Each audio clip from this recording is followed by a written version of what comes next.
Welcome to this Zentangle Quickie. My name is Heather Hartwick Gladden. I'm a certified Zentangle teacher, and today we're going to take a look at the Tangle Lokomotive from Stephanie Kukla. Okay, it is a grid pattern. It's a little bit different, in that, and I'm going to make a solid border here. This one is going to be more rectangular shaped. And or honestly, it could probably work if it's more square also, because it's Zentangle, and it could. So what I'm going to do is I'm going to divide this just in half so that it's a little more rectangular. My grids are half the time is they're supposed to be square and they end up looking rectangular anyway. And then I'm going to divide this into thirds. Okay. So I share that just so that way you just don't worry about it. All right, and then all of a sudden I'm like, did I do that? It doesn't matter what direction I did it in on my thing, but it's right. Okay, it's right. It's right the way I wanted it. Okay, so then, and I'm holding it here because it's easier. I'm going to do a curved line, and let me do it first, and then I'll turn it back, right side up. And I did play with this as a fragment, and I'll show you what that looks like a bit later. So we're doing a curved line, slightly curved line from the upper left to the lower right. Utilize your hand, plant your hand, and then utilize that natural curve that happens, and that's why we turn our tile. So if you are new to Zentangle and you're like, what is with all of the flipping of the tile? So hold the hand steady and move the paper. That's the way we do it. Okay. So now we have this.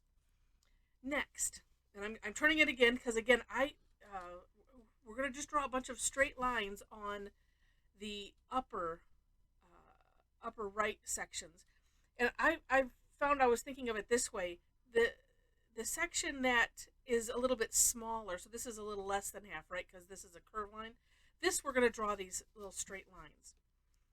And a couple things a couple ways you can do this. And I am kind of doing it on the more deliberate side. You could do this with a real light hand, and don't worry about, even if you do it with a more deliberate stroke, you still don't have to worry about, if they're straight or whatever, because it's just really a texture more than anything else. And sometimes I go light, sometimes I go a little heavy, and like right there, I just kind of take up speed. And we're going to do this with all of them. I do find it key to actually start on one line and end on the other line. I'm careful to not go over, because I do that a lot. And then when I do that, then I end up having it be just shy of my target. But that's okay. Either way, it's a message to me that says, slow down, focus on what you're doing, and just kind of watching that line happen and watching the texture happen as it fills in. Get there. And at least if you go, well, you know what, this one is really forgiving in that if you go a little over, it's more than likely going to get covered up by the next couple steps, and if not, then it will happen with the shading. So that is kind of nice. And and if you're just shy, then you can easily do like that and make it neat. Okay, there we go. And you know what? A lot of times I like this as a filler, and it has a neat look, period. All right, next step is we're going to draw some we'll call them squashed orbs, because oval carries as much pressure as a circle. So, and I'm going to start right here, and I'm going to try to make them fat. I know in my oh no, it was in my playing around. I haven't, when I finish the step on it, hopefully I can make them nice and plump like this in my playing around, and I'll show you that in a little bit. They got real thin, and I'm like, oh, I'm telling myself, draw it bigger than you think. And this, you can't go too, it can't be too wide, because then it turns into an orb. So this is just like, actually, this made me think of Tic Tac candies, if you are familiar. All right, we're going to do this for all of them. And I like to start like on the middle here, very carefully, as to, well, as I'm thinking it, that I'm not doing it, because I want to have it touch here, I want to have it touch here, and the top, and that helps. Although, I get that little tag thing. Could probably start it right at the top as well, and that would be fine. And we will be filling in the little gaps. That is actually the last step before we shade. And just, making them gradually smaller. Oh, see, no, that's not going to work. I was going to turn it to make it a little more comfortable, and so you can see.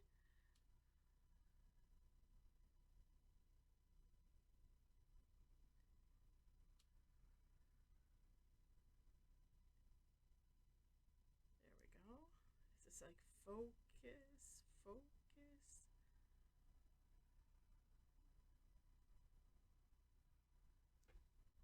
And then don't get too excited when you.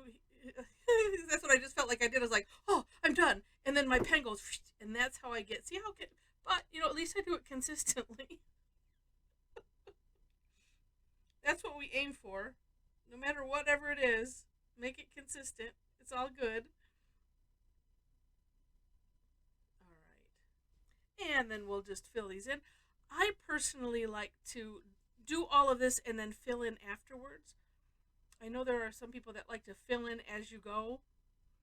It does not matter. See, and this is where, if you've gone over, just as long as it's not too far, then it's going to get covered up with this part. And this too, let's see, I'm just thinking, I guess this you could only really course correct if you need to adjust something on the end. Because you could always, if maybe this was maybe too square or something, you could shave off a little if you need to. You could also, sometimes I need to do this after filling in these things, is redefine that edge. Actually, if I do the edge first, that helps me to not go over with the, all the gyrations that the pen has to go through to fill in. I'll try that from now on, because I just thought of it now.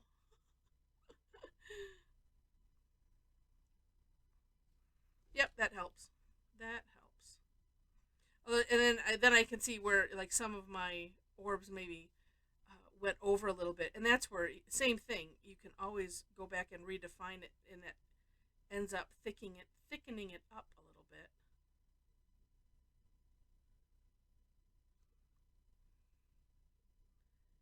And that works. It's just one of those, this is me talking to me. I just have to be careful as I'm going, so that way I don't create something else that I have to go back and fix.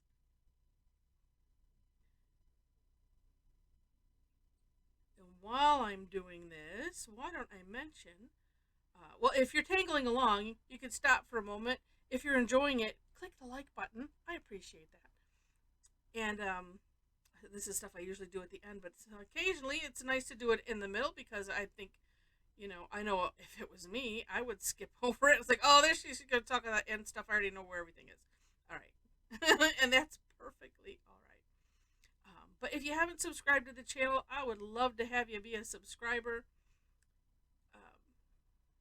I do put in the description section. I gotta find it. Well, maybe I can do.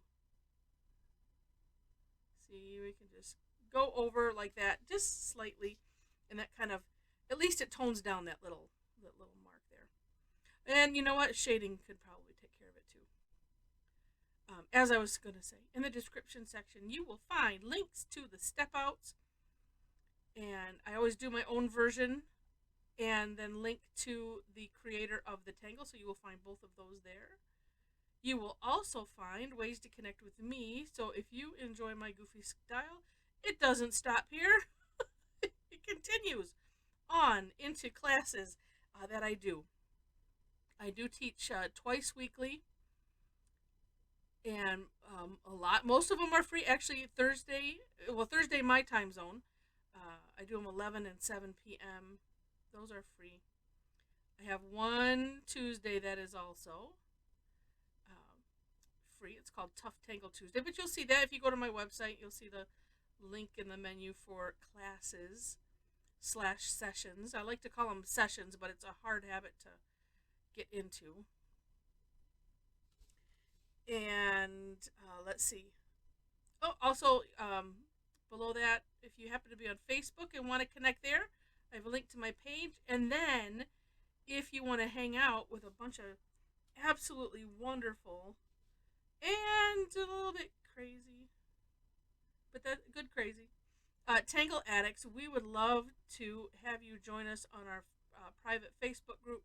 There is a link there. Know that there's a couple 3 questions to gain entry to membership, and that is just to I like to set the proper tone for it, and I also hate deleting things, so I just put the things that I want to make sure that everybody knows there.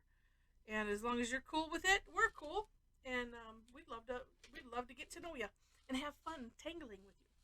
Okay, so this is it, and shading. So there are a couple ways to shade it. One, I'm just thinking, why don't I do, excuse me, well, let's start here. One is you can shade inside these orbs, make them kind of, I'm just putting like a little, it's almost like a backwards J in them. Oh, you could go the other way too. Let's do it on this. Let's see. Yeah. So that's one way. Could do it this way. Just depends on which you like better. That's a proper J. And then you can smudge it out a little bit. You know, sometimes you don't even really have to. I sometimes like to have the gradient there. And then, you know, actually I could have done them a little smaller. This I'm just going to put in. But you can always, you know, take it out a little further than what you have.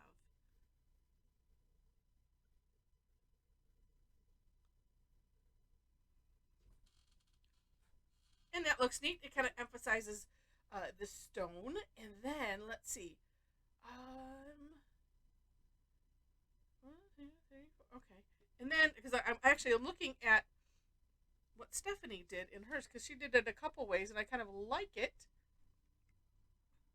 All right. And then here, we can do the shading here on the top.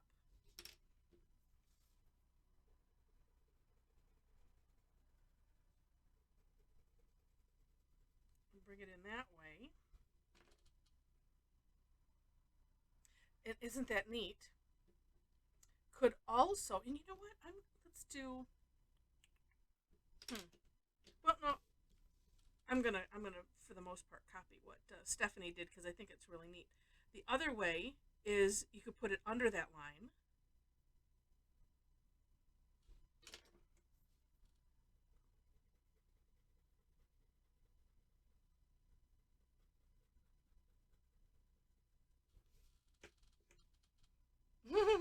And just look at the differences there. Really, really cool. And I'm looking checking to see. It looks like maybe that's all. That's all that she had done was those two. Hey, let's maybe sort of kind of combine them. And I think I like my this way just a little bit. You know, and I'm not gonna spread it out this time. I'm just trying to do it really light because sometimes, like I said, you don't need to.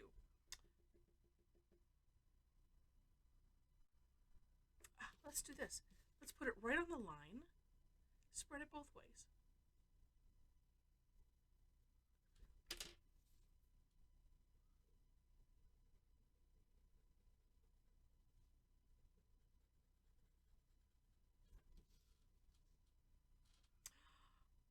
Look at the differences. Ha! That is neat. So here, you know, it creates kind of a hard edge, and this kind of is tucked behind this. Obviously, that isn't in the forefront, right? And then this, it's just the opposite, but there's still that crisp line. This way, putting it on both, and having the gradient go into both, it softened it and made this look like it's curved because of that gradient there. How fun! Love it. All right. So again, I hope you enjoyed this. Again, feel free to click like, subscribe, all of that. Check out the description section. Oh, but wait, there is more. See, this is why I should not get myself out of order. Now, after I did this, because I thought let's do it as a reticula, and then after I did it, I'm like, oh my gosh, these look like teeth. So I apologize in advance. We're gonna save. Oh, then it creeps me out.